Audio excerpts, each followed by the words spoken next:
Thank you, Victor, and thank you once again for having the Internet Society as such a crucial part of today's conversation.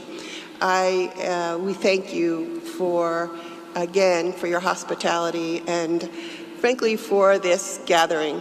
I am quite pleased to see this multi-stakeholder panel, as large as it is, to be the focus of this day, where the government itself, in hosting, realizes that the questions need to be addressed by a diversity of parties. So we're well on our way, after 10 years, I think, of how we might want to address these important questions. As we talked about this morning, we are in a moment in time in the internet where we are faced with complex issues that require careful and cautious but urgent solutions. In order for us to proceed in a way that that parallels the very architecture of the internet, that is, its openness, its transparency, its transnational nature, its non-centralized properties, we need to have decision-making processes that are parallel to the very complex issues that we face. So those are distributed, those are local, those are national, those are international.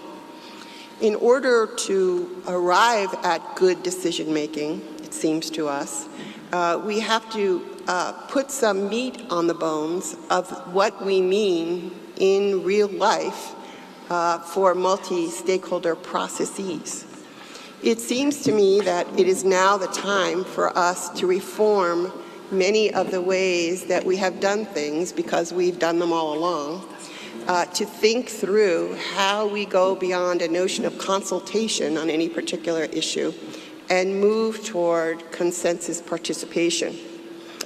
So a couple of thoughts. One, we need to address issues where they arise.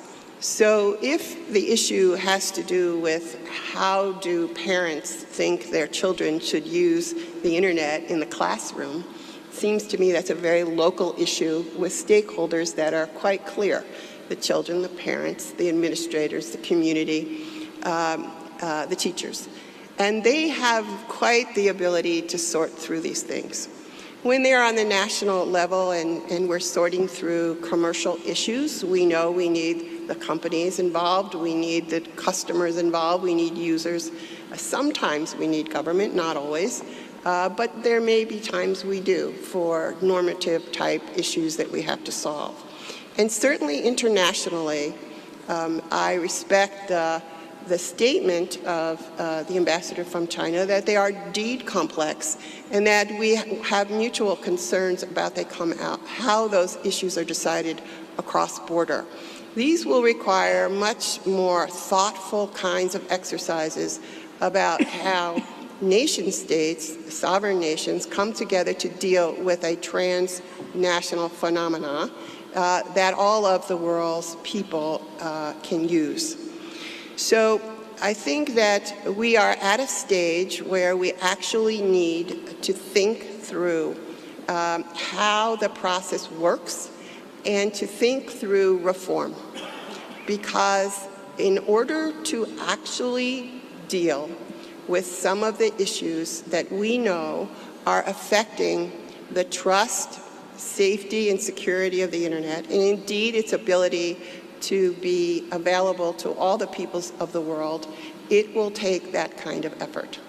Thank you so much, Victor.